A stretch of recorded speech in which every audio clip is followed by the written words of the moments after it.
ગરવાએનો શબ્દ ગયા સોસરવા, એનો શબ્દ ગયા સોસરવા. અમને ગુરુ મળ્યા છે ગરવા, એનો શબ્દ ગયા સોસરવા, એનો શબ્દ ગયા સોસરવા. આભ અવાકની વાણ સુણાવી જમ્યા નેહ મેઘરવા. ટીપે ટીપે ધાર ઝવી અને ઝીલી થયા અમે નરવા, એના શબ્દ ગયા સોસરવા. અંબરથી અતિ અતિ ઊંચે બાંધ્યા ચિત્ત ચંદરવા. મનમાં ડબડે મનહર જ્યોતિ જળી રહી તમ હરવા, એના શબ્દ ગયા સોસરવા, એનો શબ્દ ગયા સોસરવા, એનો શબ્દ ગયા સોસરવા. ખૂબ સરસ, બહુ જ મજા આવી. મિત્રો નમસ્કાર, સ્વરગુર્જરીમાં હું નંદિની ત્રિવેદી અને આજે હું અમદાવાદમાં છું અને અમદાવાદના એક અનોખા પુત્ર, સંગીત જગતના રત્ન અને નિજાનંદે હંમેશા સાહિત્ય અને સંગીતને સાથે લઈને ચાલનાર સંગીતકાર ગાયક અમર ભટ્ટ આજે આપણી સાથે છે. અમરભાઈ નમસ્કાર. નમસ્કાર. અને અમને આજે ખૂબ આનંદ છે કે તમારી સાથે ગોષ્ઠી કરવાની આજે તક મળી છે. હું પણ ખૂબ તમારી ચેનલ જોઉં છું એટલે મને પણ આનંદ થયો. આઈ નો ઘણા બધા કલાકારોના ઇન્ટરવ્યૂ થયા છે પણ અમદાવાદ આવવાનું ઓછું થાય એટલે અમદાવાદના કલાકારોના જ્યારે આવું ત્યારે શક્ય બને. પણ મિત્રો તમને ખબર જ છે કે એમનો અવાજ મીઠો અને ઘેરો, હંમેશા શાલીન વ્યવહાર, સૌમ્ય ચહેરો, સ્મિતભર્યું એમનું વ્યક્તિત્વ અને સ્વરાંકન તો એટલું સૂઝપૂર્વક કરે.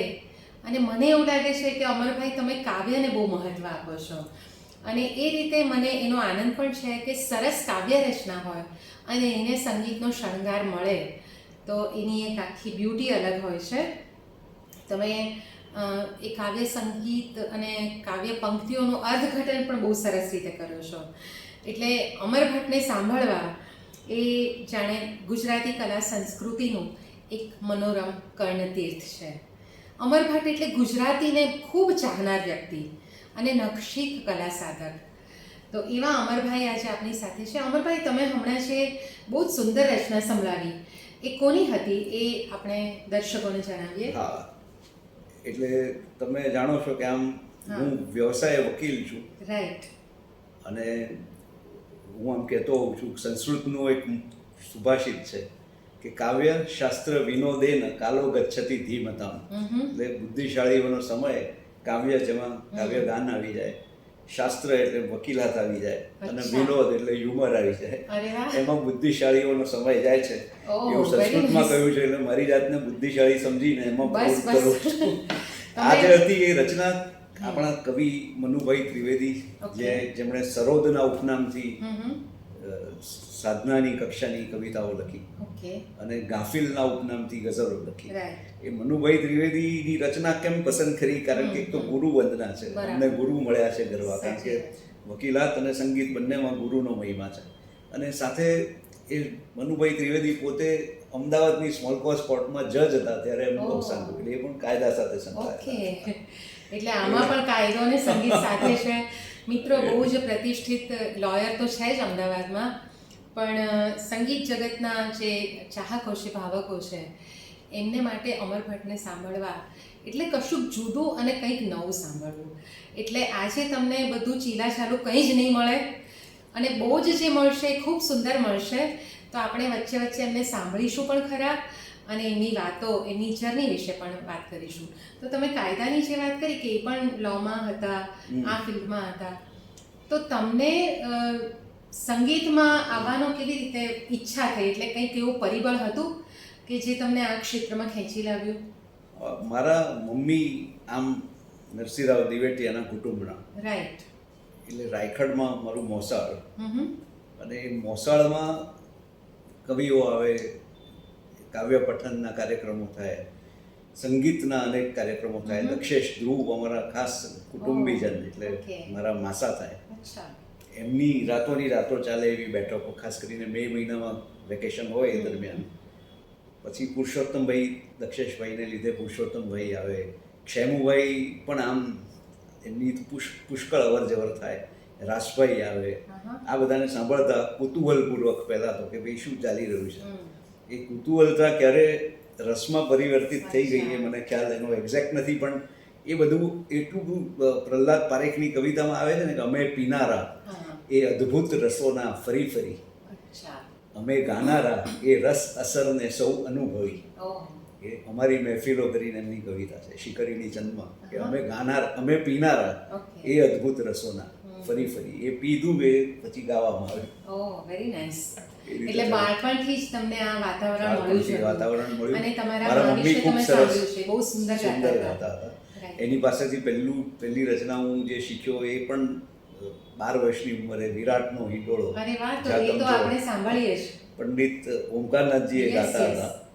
અને આપણે ઘણીવાર સ્વરકારનું નામ બોલવાનું ભૂલી જતા. હા, હું તો બહુ જ ધ્યાનમાં રાખું, અને હંમેશા ક્યારેક મારે જજ કરવાને એવી રીતે જવું પડે તો હું ઓલવેઝ કહું કે કવિ અને સંગીતકાર બંનેનું નામ બોલીને પછી ગાવાનું. આપણા ઘણા મૂર્ધન્ય સ્વરકારો છે, પણ આ જે સ્વરકાર હતા જેમણે જય જય ગરવી ગુજરાત સ્વરબદ્ધ કર્યું, ઓમકારનાથજીએ રાજા તરા ડુંગરિયા પર બોલે ઝીણા મોર ગાયું, અને વિરાટનો હિંડોળો એ કંચનલાલ મામાવાળા એમનું આ સ્વરાંકન છે. તો આપણે બે લાઈન એની સાંભળીએ. કારણ કે એ રચિત સંગીત, એ સ્વરાંકન એવું છે, અને એમાં જે એનો અર્થ કે શબ્દશ હું કરું એવું નથી, પણ એનું અનુભવું છું બહુ. એ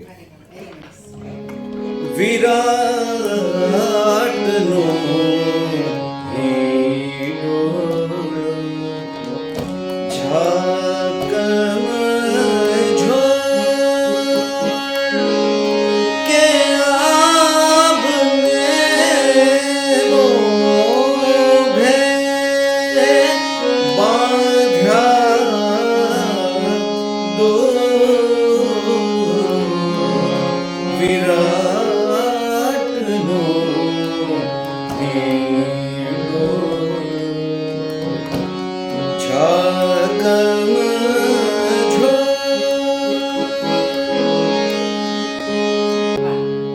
કવિ નાનાલાલ, બહુ જ પ્રચલિત રચના છે. 1977માં એમનું જન્મ શતાબ્દી વર્ષ હતું, અને એ વખતે યુનિવર્સિટી યુવક મહોત્સવમાં એવું નક્કી કર્યું કે ભાઈ બધી રચના જે સુગમ સંગીતની હરીફાઈ થાય તે એનું બધાએ નાનાલાલની રચના કરવાની. એક નવો વિચાર. અને મારા મમ્મીએ એની કોલેજમાં જે શીખવાડેલું આ વિરાટનો હિંડોળો જે પ્રથમ આવ્યો, એટલે એ ગીત પ્રત્યે લગાવ હતો. એટલે આ પહેલો આમ પરફોર્મન્સ કહી શકાય? ના, એ મારો હું સાંભળવા ગયો, પછી હું શીખ્યો કે એ ગીત પ્રથમ આવ્યું. મમ્મીએ જેને શીખવાડેલું એ મારી તો 12 વર્ષની ઉંમર હતી. તો તમે કઈ ઉંમરથી પરફોર્મન્સ શરૂ કર્યા? પરફોર્મન્સ એટલે સ્ટેજ પર તો લગભગ 1980થી શરૂ થયું ગાવાનું. એ પહેલા ઘરમાં આવી રીતે પહેલા શીખવાનું ચાલુ થયું, એક ગીત ગાવાનું ચાલુ થયું, પછી પણ તમારા ઘરમાં આટલું બધું વાતાવરણ હતું તો, અને તમને રસ પણ પડતો હતો, તો સંગીતને જ વ્યવસાય બનાવવાનો વિચાર ના આવ્યો? ના, એ કારણ ખબર નથી મને, પણ મને એવી મતલબ છે કે અંદરથી તાલીમ એવી મળી કે ભાઈ આ બધું જે છે એ નિજાનંદ માટે છે. હા એ વાત એટલે સાચી એને જો વ્યવસાય બનાવો તો એક પછી તમારે Commercial ફરમાઈશો angle પણ ગાવું આવે, પડે, હા. કમર્શિયલ એંગલ આવે, સાચી વાત તમને ગમે તે કરી શકો એવી જ્યાં વાત થતી હોય ત્યાં એવું અચ્છા. નિજાનંદમાં વધારે આવે. એટલે તમારા મને parents મજા આવે તો તરફથી પણ એવું નહોતું કે ના, સંગીતમાં ના, ભણશો. ક્યારેય નહીં. ઉપરથી કદાચ એવું હશે કે તમારે અર્નિંગ માટે તો કોઈ બીજો ના વ્યવસાય એવું પસંદ નહીં, કરવો પણ પડે. મારા મનમાં મનમાં અને જ. એવી રીતે એક સંસ્કાર એવા પડ્યા કે ભાઈ વ્યવસાય નહીં પણ અચ્છા. નિજાનંદ. શોખથી ગાવાનું. જેથી તમને ગમે એ કરી શકો. Right. પણ છતાં મને હંમેશા અમરભાઈ એ પ્રશ્ન બહુ જ થાય કે તમે એટલું બધું રિસર્ચ કરો છો અને તમારી પાસે દરેક ગીતની વાત હોય, એને રિલેટેડ આખા સાહિત્યનું બેકગ્રાઉન્ડ હોય, તો તમારા આટલા બિઝી વ્યવસાયમાં તમને એ સમય કેવી રીતે મળે છે? ના એના તો બે અર્થઘટન થઈ શકે કે હા. હું નવરો વકીલ છું, પણ એવું નથી. એવું નથી. પણ સમય તો ગમતી પ્રવૃત્તિ માટે કાઢવો પડતો હોય છે. એટલે સવારનો મારો જે સમય છે, બહુ વહેલો ઉઠનારો માણસ છું, 4:30 થી 6:30. ઓહ. કંઈક વાંચવા અને ગાવા માટે છે, અરે, એ ભેગું કરીએ છીએ કંઈક. અચ્છા. એ બરાબર અને છે. તો મને એવું માની થયું છે, શકાય. મને હંમેશા લાગ્યું છે કે એક કવિની અનેક હમ. રચનાઓમાંથી પસાર થાઓ ત્યારે જાણે કે તમે એક કવિને મળી રહ્યા છો એવું લાગે. એટલે એક જ કવિતા આવીને સ્વરબદ્ધ થઈ ગઈ એવું મારાથી, એ મારી નબળાઈ છે, કદાચ નથી થતું. અનેક કાવ્યોમાંથી પસાર થાઓ તો એ જાણે કે કવિના હૃદય સુધી તમે હા. પહોંચ્યા અને એ રીતે એના સ્વરબદ્ધ. ભાવ વિશ્વમાં આખું હા. પ્રવેશ થાય. પણ તમે એનું અર્થઘટન પણ એટલું સરસ કરો છો. ઘણી વખત મેં તો તમને મુંબઈમાં સાંભળ્યા છે, પણ દરેક કાવ્ય પાછળની વાત ને એટલે આટલું બધું તમે વાંચન પહેલેથી કરેલું હતું? વાંચનનો મને શોખ છે, પુષ્કળ વાંચવાનો. આહા. એને લીધે કંઈનું કંઈ નવું નવું મળતું જાય છે. એક શબ્દ, એના સાઉન્ડ, એના સંદર્ભો મળતા જાય. Okay. એ શબ્દ બીજે ક્યાં વપરાયો હોય તો એ કયા કોન્ટેક્સ્ટમાં વપરાયો, કયા સંદર્ભમાં, એનો વિચાર થાય. પછી એ આપણું કામ શબ્દક્ષ અર્થઘટન કરવાનું નથી, પણ એક હા. ભાવકના મનની બારી એક ઉગાડી આપવાનું છે, જેથી એ પોતે પોતાનું અર્થઘટન કરી શકે. તો આપણે આ કલા છે, કલાના કોઈ બંધનો હા, નથી. હોતા, પેરામીટર્સ ના હોય. એ નેચરલી જે રીતે હા, થાય જે એ રીતે રીતે. થાય. તમે આમ તમારા પોતાના કમ્પોઝિશન્સ કેટલા હશે, આમ રફલી કંઈ આઈડિયા હશે કે અથવા કેટલા વર્ષની ઉંમરથી તમે સ્વરાંકન શરૂ કર્યા? ના, સ્વરાંકન મેં લગભગ 1984ની આસપાસથી શરૂ કર્યા, પણ એ શરૂઆતના સ્વરાંકનો એ મેચ્યોર સ્વરાંકનો ના થાય, ના કહી શકાય. પહેલું એક મને જાણે કે ગમ્યું હોય એવું સ્વરાંકન, એટલે એ વખતે તો બધા જ ગમતા હતા, પણ માધવ રામાનુજની રચના, હું જ્યારે અમેરિકામાં ભણતો હતો, કોલંબિયા યુનિવર્સિટીમાં, ઓકે. લો સ્કૂલમાં, ત્યારે મારી હોસ્ટેલમાં લકીલી મ્યુઝિક પ્રેક્ટિસ રૂમ્સ હતા. અરે વાહ. એ મ્યુઝિક પ્રેક્ટિસ રૂમ એટલે સાઉન્ડ પ્રૂફ, કારણ કે ન્યુયોર્કમાં દિવાલો બહુ પાતળી અને હોય. કોલંબિયા તો બહુ જ પ્રેસ્ટિજિયસ હા, એ યુનિવર્સિટી. ખરેખર એ મારો બહુ સુખદ અનુભવ. તો એ પ્રેક્ટિસ રૂમ્સને કારણે ત્યાં જઈને હું હાર્મોનિયમ લઈ ગયેલો, એટલે ત્યાં પ્રેક્ટિસ કરતાં કરતાં એક તો બરફ અને આટલું વહેલું અંધારું થાય એવો અનુભવ પહેલી વાર કર્યો. એટલે એ એકલતાની જે ક્ષણો હતી, એમાં માધવ રામાનુજીની રચના છે, બેડા મૂકીને તમે બેસજો ઘડીક, હું તો સૂકા સરોવરનો ઘાટ. એ અચાનક ત્યાં સરસ છે. એ રીતે મને બહુ ગમતું સ્વરાંકન. તો એની આપણે એક લાઈન સાંભળીએ. વીરડા ગાળીને પછી ભરજો નિરાંતવા, મારો ખાલીખમ ઉચાટ, બેડા મૂકીને તમે બેસજો ઘડીક, હું તો સૂકા સરોવરનો ઘાટ. એ સંભળાવું.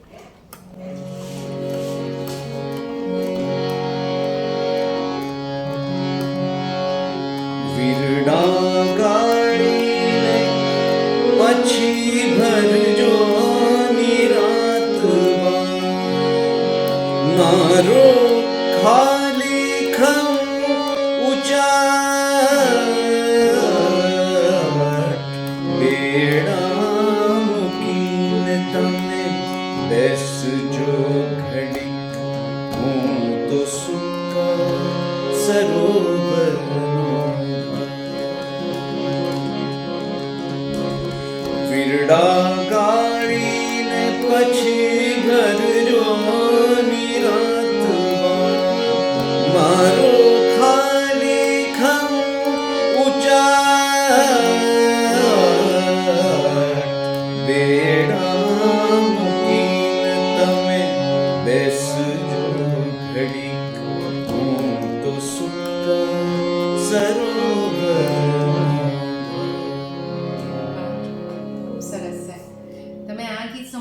મને એક બીજું ગીત આઈ થિંક માધવભાઈનું જ છે જે મેં વિભાબેન પાસે સાંભળ્યું હતું, વિભા દેસાઈ આપણા હા વરિષ્ઠ ગાયિકા, હા એમના ઘરે હું ગઈ હતી ને એમણે મને સંભળાવ્યું હતું. તે તમારું જ કમ્પોઝિશન હતું?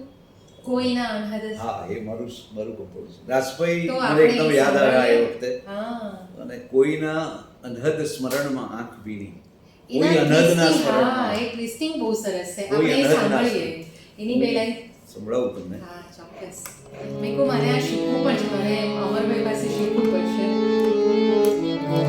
રાજભાઈ પાસે એક ભજન હવે શીખેલા, ગોપાલ તોડી રાગમાં. ઓકે. હો રસિયા મેં તો શરણ તિહારી. એને બેઝ કોનું રાખીને કોનું સ્વરાંકન છે મને નથી યાદ રહ્યું, પણ રાજભાઈ પાસે શીખેલા, એણે બહુ ભાવથી શીખવાડેલું. એટલે રાજભાઈએ જે શીખવાડેલું એટલે રાજભાઈને જ યાદ કરીને આ માધવ રામાનુજની કવિતા આવી. બહુ સરસ. કોઈના અનહદ સ્મરણમાં આંખ ભીની,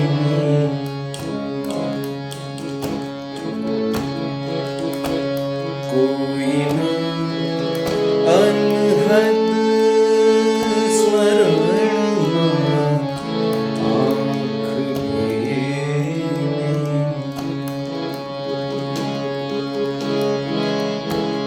કોઈ અનહદના સ્મરણમાં આંખ ભીની,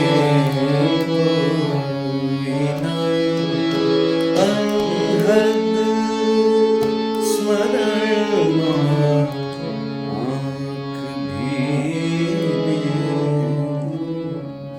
આહા, શું સરસ શબ્દો છે. અને એનું જે આ ભોપાલ તોડીમાં તમે ગોપાલ, કર્યું છે. કારણ કે રાજભાઈ પાસે હા, એ જે તમે બહુ શીખ્યા ભાવથી હતા. એમણે શીખવાડેલું. આમ તો અનેક ગીતો રાજભાઈ I પાસે know. શીખ્યા, પણ આ રચના જે એમણે શીખવાડેલી એ યાદ રહી ગઈ.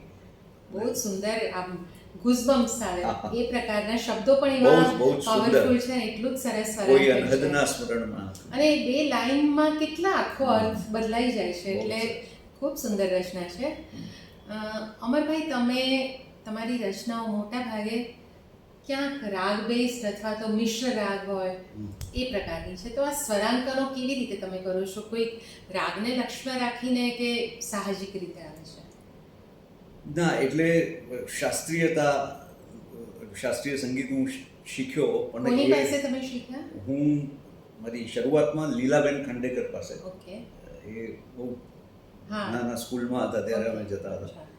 પછી થોડો સમય કૃષ્ણકાંતભાઈ પરીખ હા. પાસે, અને પછી છેલ્લે મને આગ્રા ઘરાણાની બંદીશો ખૂબ ગમતી હતી. આહા, ઓકે. એટલે ઉસ્તાદ ગુલામ અહેમદ ખાન સાહેબ અહીંયા અમદાવાદમાં હતા, એમની પાસે હું શીખ્યો. અને મને બંદીશોમાં ખૂબ રસ હતો, અને સાહેબે એટલું પ્રેમથી આહા. બંદીશો, કારણ કે સુગમ સંગીતમાં બંદીશ સાથે આપણે નિસ્બત ધરાવીએ સાચી છીએ, વાત છે. એટલે બંદીશ કઈ રીતે એનું રાગમાં આવે છે એ મને ખૂબ મારો રસનો વિષય. ઓકે. કેટલી બધી બંદીશો નંદિનીબેન કૃષ્ણ ઉપરની, આગ્રા ઘરાણાની બંદીશો, જેમાં આહા. મુસ્લિમ ગાયકોએ અચ્છા. ફૈયાઝ ખાન સાહેબ કે વિલાયત હુસેન ખાન હા, સાહેબ, એ લોકોએ ઘણું ગાયું છે. પણ મેં મારા સાહેબને પૂછ્યું, મેં કહ્યું, આ કેમ મુસ્લિમ ગાયકો અને કૃષ્ણની વાત કેમ? તો સાહેબે જે જવાબ આપ્યો, આહા. આપણે સંપ્રદાયોની વાતો કરીએ ત્યારે આપણને આવો જવાબ મળે, એટલે સાહેબે મને એમ કહ્યું, ગાના બીના ક્યાં ગાના.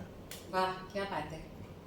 અને આમ આગ્રા, મથુરા, એક સાહેબ મને કહે કે કૃષ્ણ તો અમારે માટે પૈગંબર કહેવાય. ઘણા મુસ્લિમ જે સૂફી સંત કહેવાય કે એ લોકોએ કૃષ્ણને ગાયા છે. તમે જે આપણે સ્વરાંકનની વાત કરી કે હા. એ કેવી રીતે આવે છે? કોઈ રાગ તમને ના, એટલે એ ગમતા છે? રાગ મને કોઈક ને કોઈક રીતે એનો સંદર્ભ મળી જાય, અચ્છા. એટલે એટલે પહેલા તમે પોએટ્રી વાંચો પોએટ્રી અને વાંચો, પછી તમને કોઈ રાગ. પોએટ્રી વાંચી હોય ત્યારે એ રાગ સાંભળ્યો હોય, બેકગ્રાઉન્ડમાં ચાલતો ઓકે. હોય, એવું એક સંસ્મરણ જોડાયું હોય. આહા. અથવા મને ક્ષેનુભાઈની વાત ખૂબ ગમતી હતી કે અલ્ટિમેટલી તમે એસિમ્યુલેટ કરો છો શાસ્ત્રીય સંગીત અને ફોક સંગીત. Folk, right. ઓમકારનાથજીએ કહ્યું કે આપણા શાસ્ત્રીય સંગીતના મૂળિયા લોક સંગીત. સાચી વાત છે. તો એની મેળે પછી ઇમર્જ થઈ મર્જ થાય, જાય. અને એમાંથી કંઈક ગુજરાતી ફ્લેવર અથવા શબ્દને અનુકૂળ ફ્લેવર કઈ રીતે આવે. આ રણની વાત હતી તો આમાં થોડો અરેબિક ટ્યુન હતો, બેડા મૂકીને તમે બેસજો, બેડીક વીરડા ગાળીને તો રણની વાત હતી તો થોડો અરેબિક ફ્લેવર એની મેળે આપોઆપ આવી જાય, એટલે એવું થતું હોય છે. અને કેટલી વાર એવું થતું હોય છે કે વર્ષો પહેલાં વાંચી હોય કવિતા, પણ એ વખતે સ્વરાંકન કરવાનો વિચાર ના આવે, પણ ચાલતા ચાલતા અચાનક થઈ જાય. પણ તમે એવું તમારા મનમાં ક્યારેક આવે કે કોઈ ટ્યુન ચાલતી હોય ને એમાં તમને શબ્દો ફિટ થઈ જાય એવું મારી સાથે નથી થયું. પહેલી કવિતા ગમવી જોઈએ, કવિતા ગમવી જોઈએ, કારણ પછી કે હા સાચી વાત છે. કવિતા હૃદયને સ્પર્શે તો એનું પછી, કારણ કે મેં એક જગ્યાએ કહેલું પણ ખરું કે છપાયેલ શબ્દ કરતાં બોલાયેલ શબ્દ વધારે અસરકારક છે, અને બોલાયેલ શબ્દ કરતાં ગવાયેલ શબ્દ વધારે અસર. મને એ રીતે ગવાય એમાં એનું સંગીત, એની પાછળનું સંગીત શોધવાનો એક પ્રોસેસ છે કમ્પોઝિશન. શબ્દનું પોતાનું સંગીત એક શોધવાનો પ્રયાસ.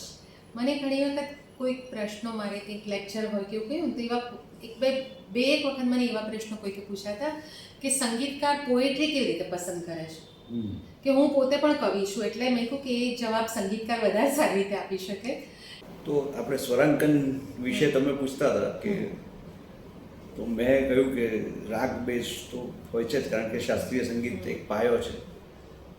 અને મેં કહ્યું કે લોકસંગીત ને શાસ્ત્રીય સંગીતનું એક એસિમ્યુલેશન પણ કરવાનો એક પ્રયાસ હોય છે. પણ ઘણીવાર મને એવું પણ લાગ્યું છે કે કવિનો પોતાનો અવાજ મેં સાંભળ્યો હોય અને એ પછી સ્વરાંકન થયું હોય એવું પણ બનતું હોય છે. એના અવાજમાં એ રચનાનું પઠન. હા, ઘણી વખત ક્યારેક કવિ પોતે પણ થોડુંક ગાઈ શકતા હોય તો ગાતા હોય છે. એ પણ ખરું, ઘણા કવિઓ ગાય છે. અને પ્લસ એની જે લય મળે એમાંથી, એ લય પણ ઘણીવાર મદદરૂપ થતી હોય છે. એવું કયું કોઈ સ્વરાંકન છે? વિનોદ જોશીના 2 સ્વરાંકનો મારા પ્રચલિત બહુ જ સ્વરાંકનોમાં થયા હોય, પણ એની એક પ્રોસેસ બહુ ઇન્ટરેસ્ટિંગ થયેલી. ઊંચી આપો બાઈજી, તમે કિયા પટારે મેલી મારા મૈયરની શરણાઈ. મારે ઘેર વિનોદભાઈએ વાંચેલું, થોડું એનું ગાન કરેલું, પછી મેં મારી રીતે એનું સ્વરાંકન કર્યું. અને મેં એ વખતે તો ઓડિયો કેસેટ, સીડી તો હતી નહીં, તો ઓડિયો કેસેટ પર પેલું કેસેટ પ્લેયરમાં રેકોર્ડ કરીને એમને એક ટેપ મોકલી, અને એમણે 1-2 સૂચન કર્યા, એ પ્રમાણે મેં શબ્દના ઉચ્ચારમાં ફેર કર્યો, અને એ રીતે આખું તૈયાર થયું. એ તમને એની સંભળાવના. અને વિનોદભાઈનું પેલું તો આપણું ફેવરિટ છે જ, એ જે છે શાસ્ત્રીય સંગીત, એની વાત કરું. એની વાત છે. ઊંચી આપો બાઈજી,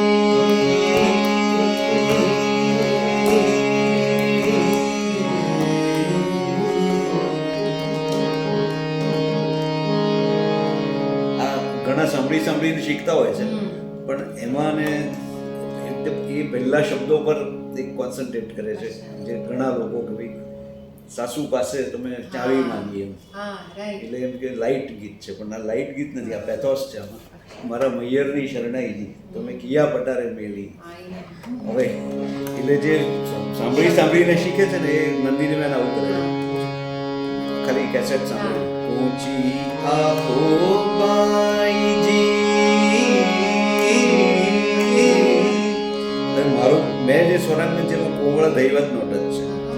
ઊંચી આપો બાઈજી,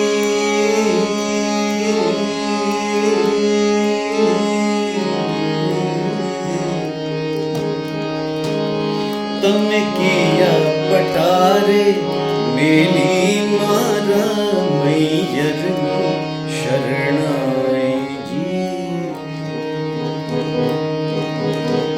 હે મારા મૈયરની શરણાઈજી.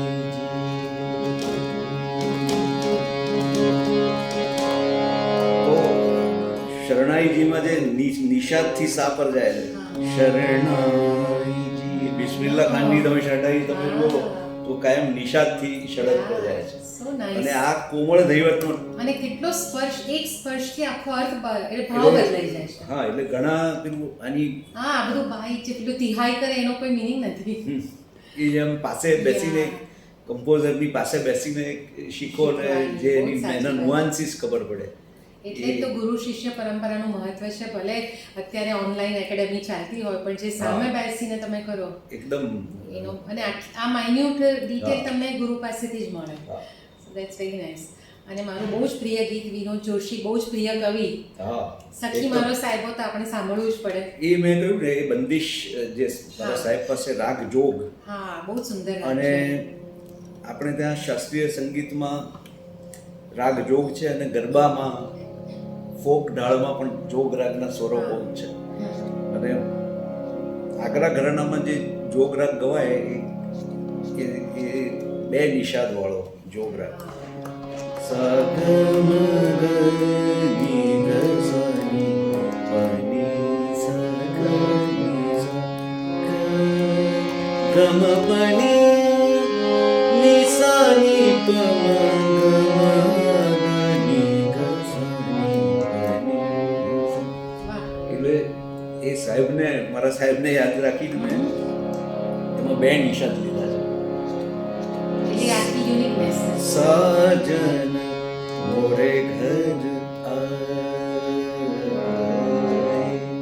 ફરિયાસકાંતની બંદિશ.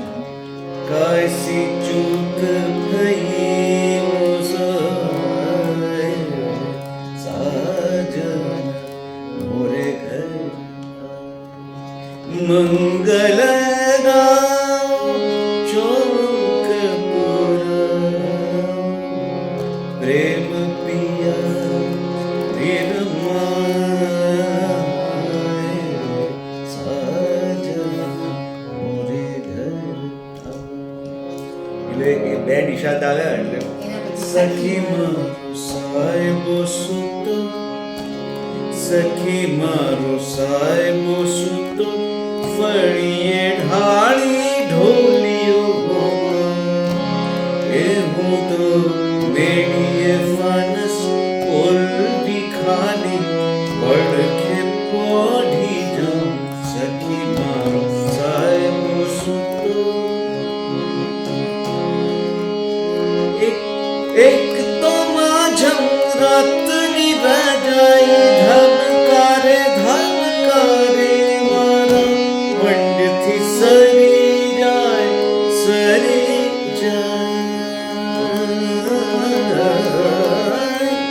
એક તો माझं રાતની રજાઈ ધબકારે ધબકારે મારા પંડથી સરી જાય.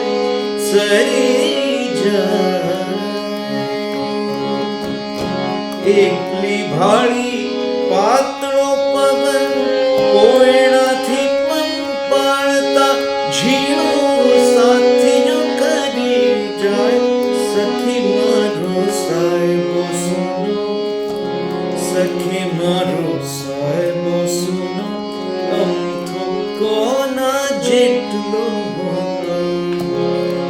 હું તો એટલું પૂછી પગમાં ઝાંઝર પહેરવા દોડી જાઉં. સખી મારો સાહેબો સુતો. આ તો તમારું એટલું બધું પ્રચલિત ગીત છે અને બહુ જ સરસ થયું આમાં છે. ચેલેન્જ એવી છે કે લાંબા શબ્દો છે ખૂબ. હા.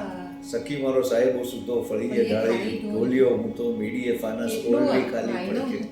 તો સરકારની સામે આ પડકાર પણ હોય છે કે લાંબા શબ્દો કઈ રીતે કરવા. એવી રીતે ભગત સાહેબનું એક ગીત છે એમાં પ્રથમ પંક્તિમાં માત્ર બે જ શબ્દો છે, શું ચાલ વાત કરે છે? ફરીએ. આહા. બીજી પંક્તિ માર્ગમાં જે મળે તેને હૃદયનું વાલ ધરીએ અરે વાહ. ચાલ ફરીએ. તો એ તમે કર્યું છે? પણ એ પણ ભગત સાહેબ પાસે પઠન સાંભળ્યા પછી ક્યાંય સુધીનો લય નહોતો પકડાતો. આઈ નો, કારણ કે આ તો અઘરું ભગત સાહેબે પછી જે એનું પઠન કર્યું એનો અંતર્ગત જે લય હતો એ એની હા એથી સંભળાવો, કારણ કે આ તો આ એક્સપેરિમેન્ટ છે. મારું ખૂબ ગમતું સ્વરાંકન. અને એમાં એવું છે કે આપણને તો ગમે જ આપણા બધા સ્વરાંકનો, પણ હમણાં જેમનું અવસાન થયું હા. મંજુબેન મહેતા, હા. એમનો ખાસ આ સાંભળીને મને ફોન આવ્યો કે આ હું ગત તરીકે ક્યારેક વગાડવાની છું સિતારમાં. 7 માત્રા છે પણ જુદી જાતની સાત. ચાલ ફરીએ ચાલ ફરીએ ચાલ ફરીએ ચાલ ફરીએ માર્ગમાં જે મળે તેને હૃદયનું વાલ ધરીએ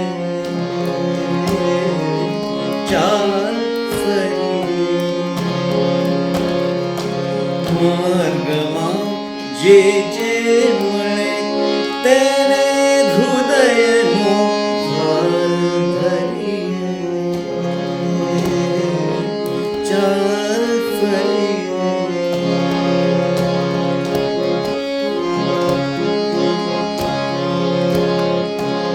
એકલા રહેવું પડી આ સૃષ્ટિ છે ના સાંકળી એમાં મળી જો બે ઘડી એમાં મળી જો બે ઘડી ચાહવા વિશે ગાવા વિશે તો આજની ના કાલ કરીએ ચાલ ફરીએ માર્ગમાં જે જે મળે તેને હૃદયનો ભાર ધરીએ ચાલ ફરીએ. વાહ, સરસ છે. અને આમાં ટુકડા ટુકડામાં અમુક આવે છે, ફ્રેઝીસ એવું આવે છે, શબ્દ સમૂહો આવે હા, છે. કારણ કે ચાલ ફરીએ હા. પછી પંક્તિ ખૂબ લાગે લાંબી. માર્ગમાં જે જે મળે તેને હૃદયનું વાલ ધરીએ પછી અંતરામાં પાછું બહારની ખુલ્લી હવા પ્રથમ પંક્તિ આવે મને ક્યાં લઈ જવા જ્યાં પથ નવા પંથી નવા પછી પાછી એકદમ નવી એ સર્વનો સંગાત છે તો નિત નવા કંઈ તાલ કરીએ ચાલ બહુ ફરીએ. સરસ. અને નિરંજન ભગતને મને ખ્યાલ છે ત્યાં સુધી બને ત્યાં સુધી એમની કવિતા કમ્પોઝ થાય બહુ ગમતું નહોતું, કારણ કે હા, એમનું મને આખું મારા માટે બહુ જુદો પ્રસંગ થયેલો નંદિનીબેન કે એમણે અમે વિશ્વકોશમાં એવો કાર્યક્રમ કરેલો કે એ જે રચના વાંચે એ જ હું ગાઉં અચ્છા. અને એમણે સંભાવ મારી સાથે તો ક્યારે મને તો એવો અનુભવ થયો જ નથી કે ભગત એટલે આ તો સાહેબ સાંભળ્યું છે. હા, એક સાચી જ વાત છે કે એમણે બહુ, કહ્યું હા, કે મારી કવિતા કવિતા પઠન માટે હોય છે વધારે. ના એમનું કહેવું એમ હતું કે કવિતા યોગ્ય રીતે ગવાઈને Present રજૂ થાય તો ચાલે. તો મને ગમે એમ. બરાબર છે. આ બાકી એમને બધા કરવા એમને જ્યારે કાવ્ય મુદ્રા એવોર્ડ મળ્યો ત્યારે પણ એમણે ખાસ આગ્રહ કરેલો કે બે રચના ગાવા એ પ્રસંગે ગાવાની મારે હરિવર મુજને હરી ગયો અને આ. હા, એટલે તમને ચેલેન્જિંગ લાગ્યું હોય કમ્પોઝિશન એવું કયું છે? આ તો તમે વાત કરી જ ઓફકોર્સ, પણ જેમાં બહુ જ તમે બહુ મથામણ કરી હોય અને પછી એક ફાઇનલ પ્રોડક્ટ બહાર આવે એવું કોઈ છે? એવું થયેલું મને કે સીતાંશુભાઈની રચનાઓ આમ તો યા, મારા ખૂબ ખૂબ ખૂબ ગમતા કવિ Right. પણ એક પણ ગાવામાં હા, સાંભળ્યું નથી. ના હોય એટલે એ તો મારે કરવી છે એની વાત કરતા હતા તેમાંથી એક રચના એમની કઈ છે? વેદનાની સ્તુતિ છે. આહા.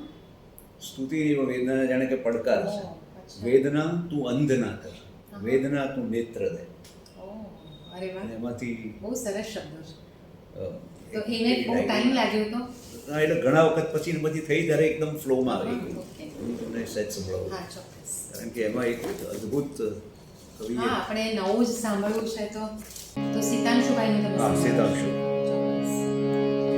वेदना तुम अंधना कर, वेदना तुम नेत्र दे, नेत्र दे.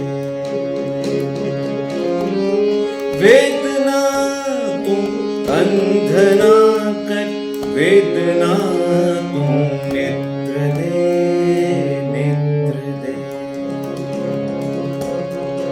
घोड़ियां धारी લીધા 32 કોઠે લે હવે, આવતું પેટાવતું ઝળહળ બનાવી દે મને, તેજમાં સુખ ચેનના ચીજો જ દીઠી ચારે ગમ, તું બતાવે તો મને દેખાય અજવાળા સ્વયં, ભીત કાયબ થાય ચિત્રે એવું ભીતિ ચિત્ર દે.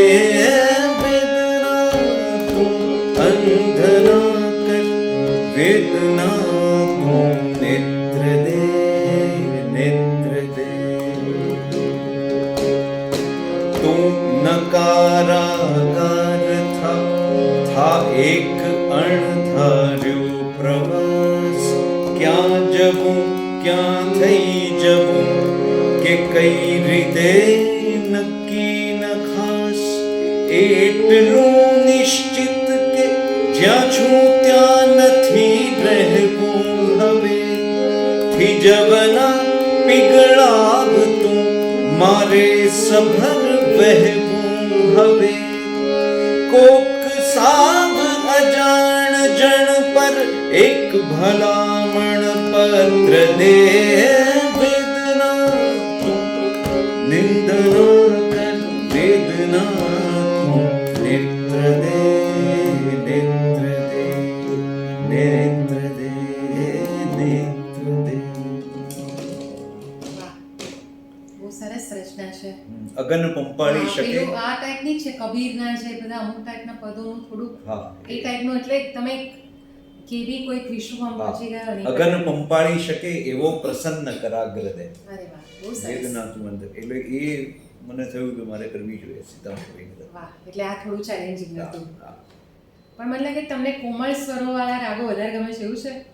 ના ના, એવું નથી. આજે કંઈક એવું થયું. આજે એવું થયું છે.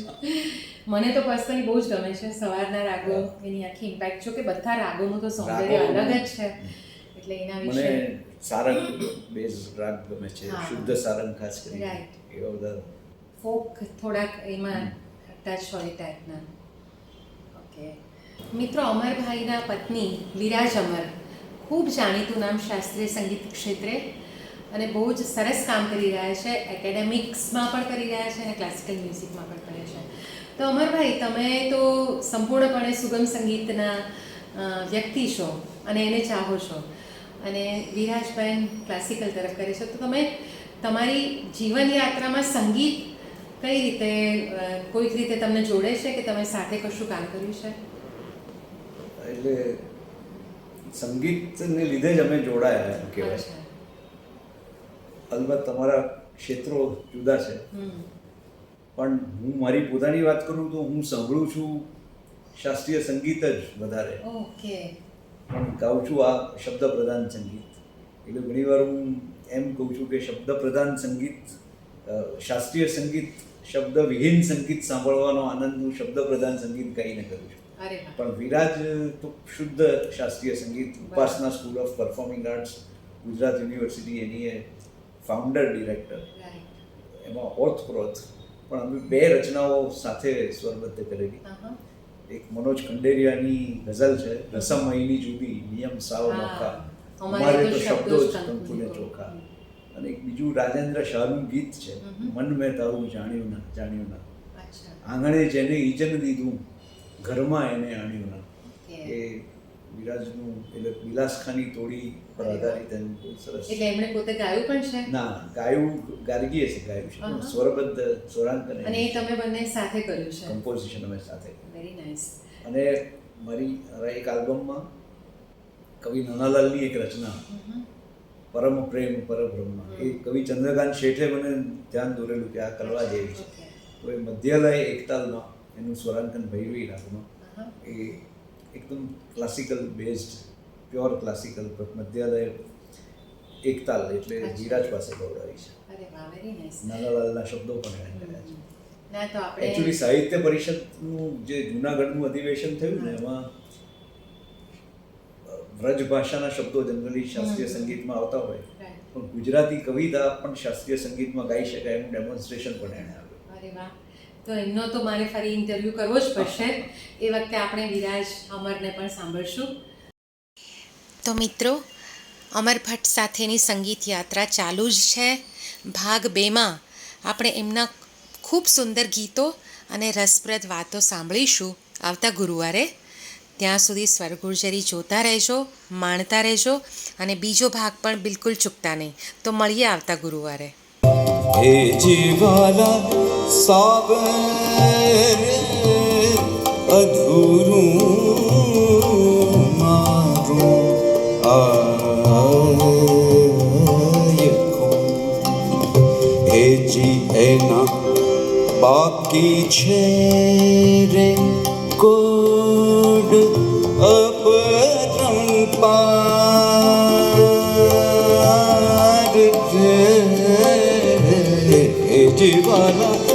સાગરે અધૂર